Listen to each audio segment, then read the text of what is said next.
एक बादशाह की 7 बेटियां थीं। एक दिन राजा बहुत खुश होता है और अपनी बेटियों को बुलाकर पूछता है कि मैं तुमसे एक सवाल पूछूंगा और अगर जवाब अच्छा लगा तो तुम्हारा मन चाहा इनाम भी दूंगा। सब एक कतार में खड़ी हो जाओ और एक एक करके बताओ कि तुम किसका दिया खाती हो और किसका दिया पहनती हो। 7 में से 6 ने जवाब दिया, अब्बा हम आपका दिया खाते हैं और आपका ही दिया पहनते हैं। आपकी वजह से हमारी ये शान है और शौकत है। ये सुनकर बादशाह बहुत खुश हुआ और सबको उनकी मनपसंद चीज़ें दे दी। जब सबसे छोटी बेटी की बारी आई तो उसने कहा कि मैं अल्लाह का दिया खाती हूँ और अपनी किस्मत का पहनती हूँ और ये मेरा नसीब है। बादशाह ये सुनते ही आग बबूला हो गया और कहने लगा कि ये कमबख्त, तुझे इसकी सज़ा ज़रूर मिलेगी। शहजादी ने कहा, जो हुक्म अब्बा जान। बादशाह ने सिपाहियों को हुक्म दिया कि जाओ इसे जंगल में छोड़ आओ, मैं भी देखूं कि ये कैसे मेरे बगैर दिए अल्लाह का खाती है और अपने नसीब का पहनती है। शहजादी से तमाम जेवरात वापस ले लिए गए और खस्ता हाल कपड़ों में बगैर किसी साजो सामान के बादशाह के हुक्म के मुताबिक जंगल में तन्हा छोड़ दिया गया।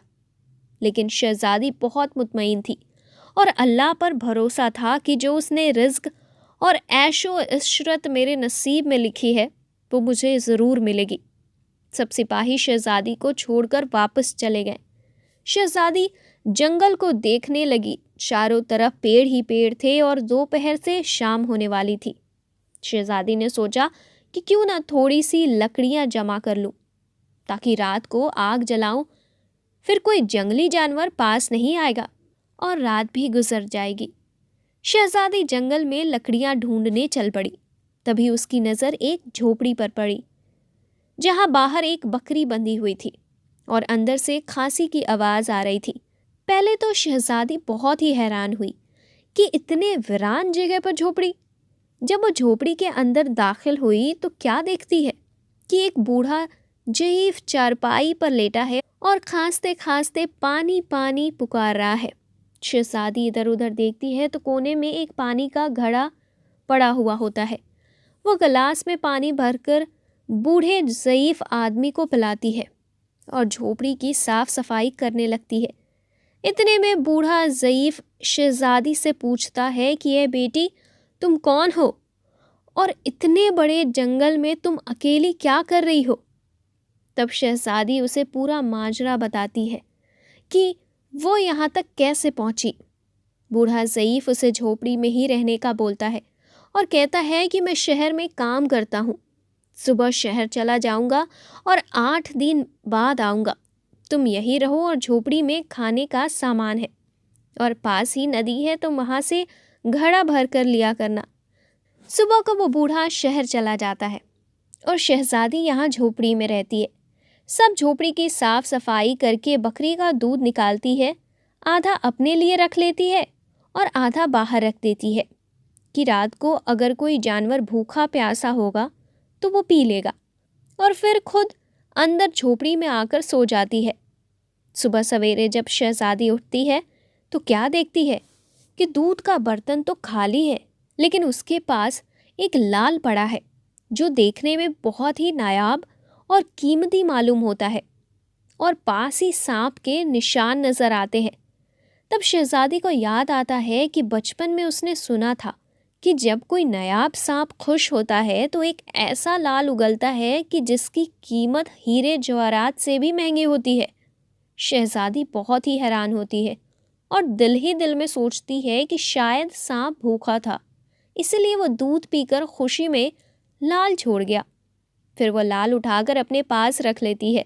फिर अगली रात शहजादी बर्तन में दूध रख देती है और अगली सुबह जब देखती है तो फिर एक लाल होता है। ऐसे ही करते करते 7 दिन गुजर जाते हैं और शहजादी के पास 7 लाल जमा हो जाते हैं और फिर अगले ही दिन बूढ़ा भी आ जाता है। तब शहजादी उसे लाल दिखाती है और सारा वाकया बताती है। बूढ़े को 3 लाल दे देती है और कहती है कि शहर जाकर यह लाल बेच दो और आते वक्त अपने साथ महल बनाने वाले मजदूर लेकर आना। बाकी के 4 लाल शहजादी अपने गले में माला बनाकर पहन लेती है।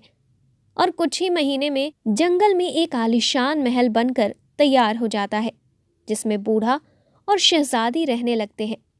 ऐसा खूबसूरत महल जिसमें हर तरफ नौकर चाकर दुनिया की तमाम नेमतें मौजूद होती हैं। शहजादी जंगल में लकड़ी की फैक्ट्री लगा देती है, जिसमें गरीब काम करते हैं और उनकी रोटी चलती रहती है। देखते ही देखते जंगल शहर नुमा बन जाता है और दूर दूर तक धूम मच जाती है कि शहजादी बहुत ही रहमदिल है। ये खबर उड़ते ही उड़ते बादशाह के कानों तक पहुंचती है। बादशाह को ये ख्याल आता है कि देखूं तो सही, कौन सी ऐसे मुल्क की शहजादी है जिसकी इतनी तारीफ हो रही है। बादशाह सिपाहियों के साथ पैगाम भेजता है कि वो शहजादी से मिलना चाहता है। यहाँ जब शहजादी के सिपाही शहजादी को बताते हैं तो शहजादी सिपाहियों से कहती है कि बादशाह सलामत एक ही शर्त पर हमसे मिल सकते हैं कि वो अपनी तमाम बेटियों के साथ आएं। सिपाही जाकर बादशाह को पैगाम दे देते हैं। एक दिन बादशाह अपनी तमाम बेटियों के साथ महल जाता है। शहजादी उन सबसे चेहरे पर नकाब पहनकर मिलती है और उनके लिए 7 रंग के खाने पेश करती है और हर खाने के साथ उसी रंग के सूट जेवरात पहन कर आती है। महल की यह शानो शौकत, खूबसूरती और शहजादी का यह अंदाज बादशाह और सभी शहजादियों को बहुत हैरान और मुतासर करता है। आखिर में बादशाह शहजादी से कह ही देता है कि तुम मेरी बेटी की जगह पर हो, यानी तुम मेरी बेटी की ही तरह हो और मैं भी तुम्हारे कहने पर अपनी सारी बेटियों के साथ आया हूँ। फिर हमसे ये पर्दा किस लिए? बहुत ही इसरार पर शहजादी कहती है कि ठीक है, मैं तैयार होकर आती हूँ। सब शहजादियाँ आपस में गुफ्तगू करने लगती हैं कि इतनी तो तैयार है, इतने इतने महंगे जेवरात पहने हुए हैं, अब और कितना तैयार होकर आएगी। इतने में सब क्या देखते हैं कि दूर से एक खस्ता हाल कपड़ों में कोई आ रहा है और गौर करने पर बादशाह को याद आता है कि ये तो अभी भी जिंदा है। मैं तो सोचता था कि अब तक तो इसे जंगली जानवर खा गए होंगे, और जब मैंने अपने सिपाहियों को इसकी खबर लेने भेजा था तब उन्होंने ही बताया था कि वहाँ पर तो शहजादी का कोई नामो निशान नहीं है। तो ये कैसे मुमकिन है? बादशाह खुशी से झूम उठता है और कहता है कि शहजादी को बुलाओ, मैं तुम्हें शहजादी से आज़ाद करवा कर ले आऊँगा, चाहे वो तुम्हारी कीमत में मेरी पूरी बादशाहत मांग ले। ये सुनते ही शहजादी बोलती है, नहीं, मैं वही शहजादी हूँ और मैं ही नहीं कहती थी कि मैं अल्लाह का दिया खाती हूँ और अपने नसीब का पहनती हूँ। बस उसी अल्लाह ने मुझे कहाँ से कहाँ पहुँचा दिया। मैं आज आपसे भी ज़्यादा अमीर हूँ। फिर शहजादी अपना तमाम हाल बयां करती है कि वो इस मकान तक कैसे आई और फिर दिखाती है अपने गले की माला जिसमें अभी भी 4 लाल मौजूद होते हैं। ये सुनते ही बाकी सभी शहजादियाँ दिल ही दिल में रश्क करने लगती हैं और कहने लगती हैं कि काश हमने भी तभी यही कहा होता कि हम अल्लाह का दिया खाते हैं और अपने नसीब का पहनते हैं। दोस्तों, हमेशा अल्लाह पाक की ज़ात पर यकीन रखो। वो जिस हाल में भी रखे, हमेशा शुक्र अदा करो। वो ज़ात तुम्हें कभी भी अकेला नहीं छोड़ेगी। वीडियो देखने के लिए आपका बहुत बहुत शुक्रिया। अगर आप इस चैनल पर नए हैं तो चैनल को सब्सक्राइब करें, साथ ही साथ वीडियो को लाइक करें। हम मिलते हैं नए वाक़ये के साथ नए वीडियो में, तब तक के लिए शुक्रिया।